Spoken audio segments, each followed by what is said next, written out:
Turn on the captions for a better experience. The Girl Who Can by aidoo. They say that I was born in Hasodzi, and it is a very big village in the central region of our country, Ghana.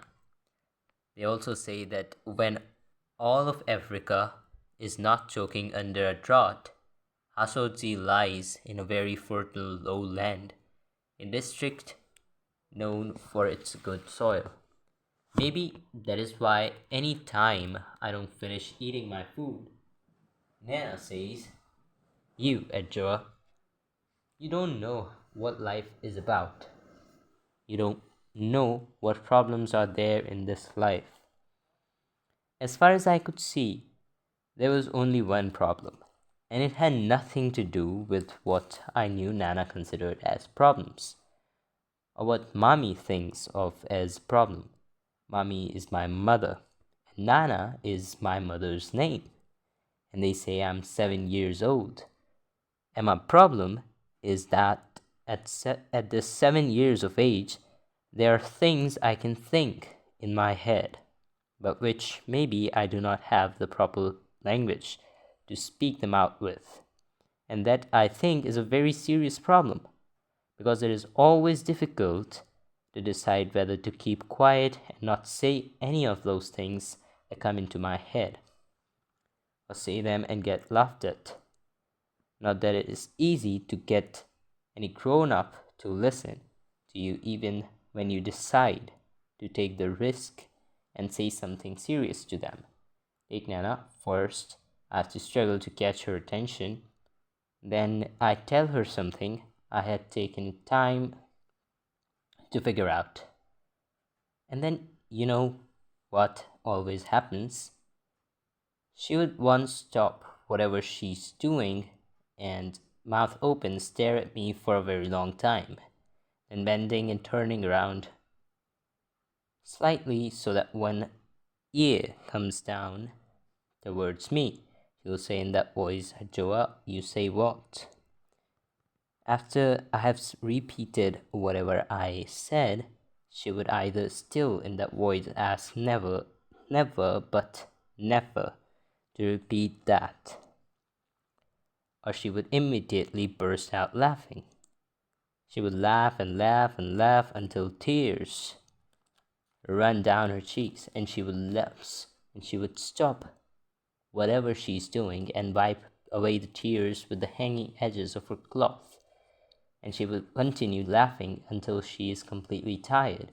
But then, as soon as another person comes by, just to make sure she doesn't forget whatever it was I said, she would repeat it to her, and then, of course, there would be two people laughing and screaming with tears running down their faces. Sometimes this show continues until there 3 or 4 or even more just laughing and screaming, tearing faced grown-ups, and all that performance or whatever I'd said. I find something quite confusing in all this.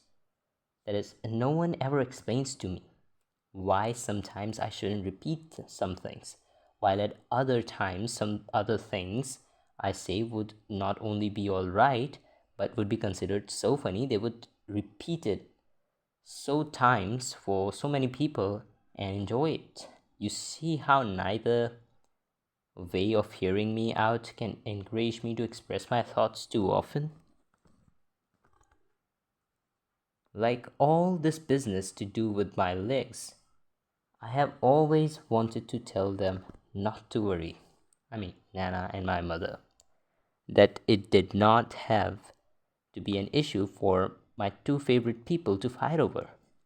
But I didn't want either of them to be told to not repeat that, or it to be considered so funny that anyone would laugh at me until they cried. After all, they were my legs.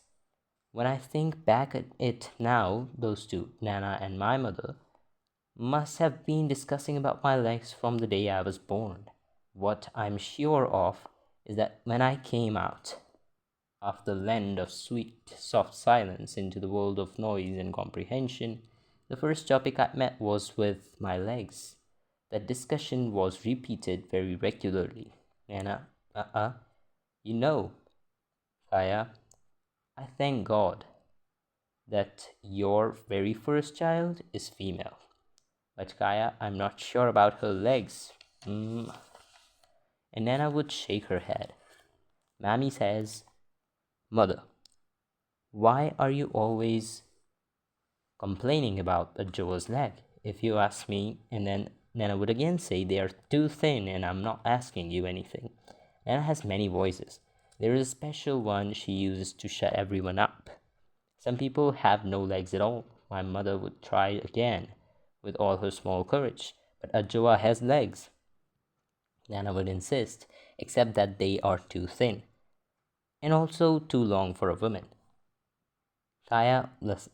Once in a while, but only once in a while, very long while, somebody decides, nature, a child's spirit mother, an accident happens, and somebody gets born without arms or legs or both sets of limbs, and then let me touch wood. It is a sad business. And such things are not for talking about every day. But if any female child decides to come in this world with legs, then they might as well be legs. What kind of legs? At, Always at that point, I knew from her voice that my mother was weeping inside. Nana never heard such inside weeping. Not that would have stopped Nana even if she had heard it, which always surprised me because about almost everything else apart my legs, Nana is such a good grown up. In any case, what do I know about good grown ups and bad grown ups? How could Nana be a good grown up when she cried on so about my legs? All I want to say is that I really liked Nana except for that. Nana, as I keep saying, if any woman decides to come into this world with all of her legs, all of her two legs, then she should select legs that have meat on them with good calves, because you're sure such legs would support solid hips, and a woman must have solid hips to be able to have children. Oh, mother, that's how my mother would answer, very quietly, and the discussion would end, or they would move on to something else. Sometimes Nell would pull in something about my father, how, looking at such a man, we have to humble and admit that after all, God's children are many. How, after one's only daughter has insisted on marrying a man like that, you still have to thank God that the biggest problem you got later was having a granddaughter with spindly legs that are too long for a woman and too thin to be of any use. The way she always added that bit about my father under her breath. She probably thought that I didn't hear it, but I always heard it. Plus, that is what always shut my mouth up for good, so that even if I had not actually heard the words, once my mother looks like even her little courage was finished, I could always guess that Nana had added to the argument. Legs that have meat on them, with good calves to support solid hips, to be able to have children. So I wished that one day I would see for myself the legs of any woman who had children.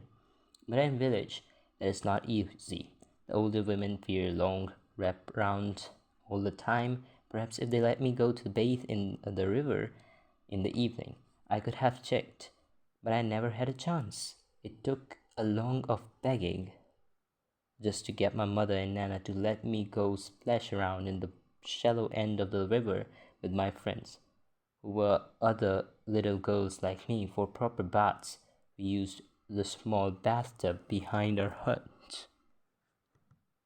Therefore, the only native female legs I've ever really seen are those of the other little girls like me, or older girls in the school, and those of my mother and Nana, two pairs of legs which must surely belong to the approved kind, because Nana gave birth to my mother and my mother gave birth to me. In my eyes, all my friends have got legs that look like legs, but whether the legs have got me in them to support the kind of hips that I don't know. According to the older boys and girls, the distance between our little village and the small town is about 5 kilometers. And I don't know what 5 kilometers mean. They always complain about how long it takes to walk to school and back. But to me, we live in our village and walking those kilometers didn't really matter. School is nice. School is another thing Nana and my mother discussed often and appeared to have different ideas about. Nana thought it was a waste of time. I never understood what she meant. My mother seemed to know and disagreed. She kept telling Nana that that is my mother, felt she was locked into some kind of darkness because she didn't go to school. So that if I had gone to school, could learn to write and read my own name and a little besides, perhaps be able to calculate some things on paper, that would be good. I could always marry later and maybe. Nana would just laugh and say, maybe with legs like her, she might as well go to school. Running with our classmates on our small sports field and winning first place each time never seemed to me to be anything about which to tell anyone at home. This time it was different. I don't know how teachers decided to let me run for the junior section of our school in the district games, but they did. When I went to home to tell my mother and Nana, they had not believed that at first. So Nana had taken it upon herself to go and ask it properly. She came home to tell my mother that it was really true. I was one of the school's runners. Is that so? Exclaimed my mother. I know her. Her mouth moved as though she was going to tell Nana that after all there was a secret about me she couldn't expected to share with anyone, but then Nana herself looked so pleased out of surprise. My mother shut her mouth up. In any case, since the first time they had heard the news, I have often caught Nana staring at my legs with a strange look on her face, but still pretending like she was not looking. All this week, she has been washing my school uniform herself. That is a big surprise, and she didn't stop at that. She even went to Mr. Mensah's house and borrowed his charcoal pressing iron each time, came back with it, and ironed and ironed and ironed the uniform, until if I had been the uniform, I would have said aloud that I had had enough. Wearing my school uniform this week has been very nice. At the parade, the first afternoon, it caught the rays of the sun and shone brighter than everybody else's uniform. I'm sure Nana saw that too and must have liked it. Yes, she has been coming into the town with us every afternoon of this district sports week. Each afternoon she has pulled one set of fresh old coats from the big brass bowl to wear, and these old clothes are always so stiffly starched. You can hear the cloth creak when she passes by, but she walks way behind us, school children, as though she was on her own way to some place else. Yes, I have won every race I ran for my school, and I have won the cup for the best all round junior athlete.